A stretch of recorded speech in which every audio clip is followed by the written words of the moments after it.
Latest updates ఎప్పటికప్పుడు పొందడానికి big TV WhatsApp channel follow అవ్వండి. లింక్ డిస్క్రిప్షన్ లో ఉంది.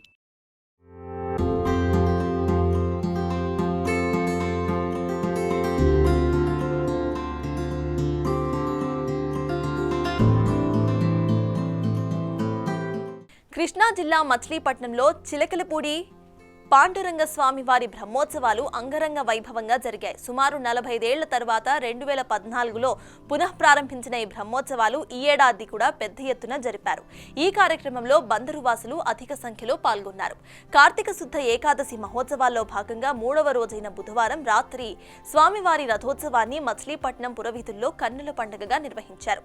స్థానిక ఎమ్మెల్యే రాష్ట్ర మంత్రి కొల్లు రవీంద్రస్వామి వారి రథోత్సవంలో పాల్గొని ఇటు స్వయంగా పాండురంగుడి రథాన్ని నడిపారు. స్థానిక ప్రజలు అడుగడుగునా కూడా స్వామివారికి నీరాంజనాలు పలికారు. మేళ తాళాళ్లు, సంప్రదాయ వాయిద్యాల నడుమ అత్యంత సుందరంగా అలంకరించిన రథంపై దాదాపు 15 గంటల పాటు సాగిన ఈ రథయాత్రలో పౌరాణిక వేషాధారణలు ప్రత్యేక ఆకర్షణగా నిలిచాయి. మహిళలు కోలాటమాడుతూ ఉత్సాహంగా రథయాత్రలో పాల్గొన్నారు.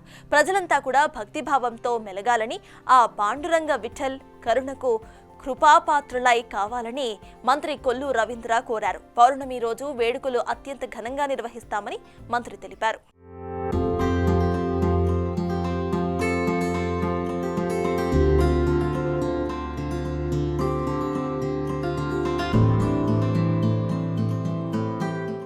మచిలీపట్నం పాండురంగ విఠల బ్రహ్మోత్సవాల్లో భాగంగా ఈరోజు రథయాత్ర కార్యక్రమాన్ని మచిలీపట్నం పురవీధుల్లో ఉదయం నుంచి కూడా అంగరంగ వైభవంగా స్వామివారి ఊరేగింపు జరుగుతూ ఉంది.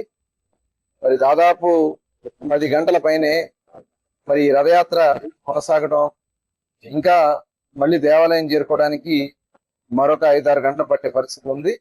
అడుగడుగున ప్రజలు నీరాజనాలు పలుకుతా ఉన్నారు. దాదాపు 45 సంవత్సరాలు ఆగిపోయినటువంటి ఈ రథయాత్ర సుమారుగా 10 సంవత్సరాల క్రితం మరి మొట్టమొదటిసారి 2014లో మళ్ళీ పునఃప్రారంభించుకోవడం జరిగింది. ఆ రోజు నుంచి మరి నిరంతరం ప్రతి సంవత్సరం కూడా స్వామివారికి మరి ఊరేగింపు చేసుకుంటూ ఆయన ఆశీర్వాదాలతో బందర పట్టణానికి ఒక మంచి భవిష్యత్తు ఉండాలని, బందర ప్రజలకి ఆయన ఆశీర్వాదాలతో మంచి పురోభివృద్ధిలోకి రావాలని చెప్పి ఆకాంక్షిస్తూ అడుగడుగున స్వామివారిని ప్రతి ఒక్కరు కూడా కోరుకుంటా ఉన్నారు. భక్తులకు అన్ని రకాలుగా కూడా ఏర్పాట్లు చేయడం జరిగింది.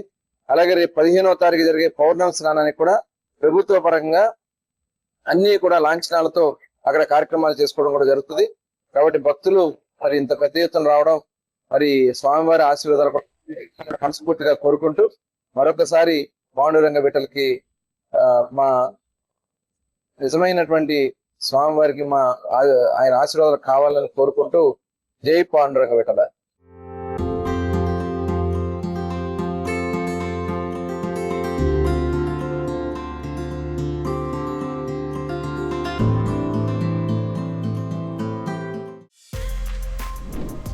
For more videos like this, subscribe Big TV channel.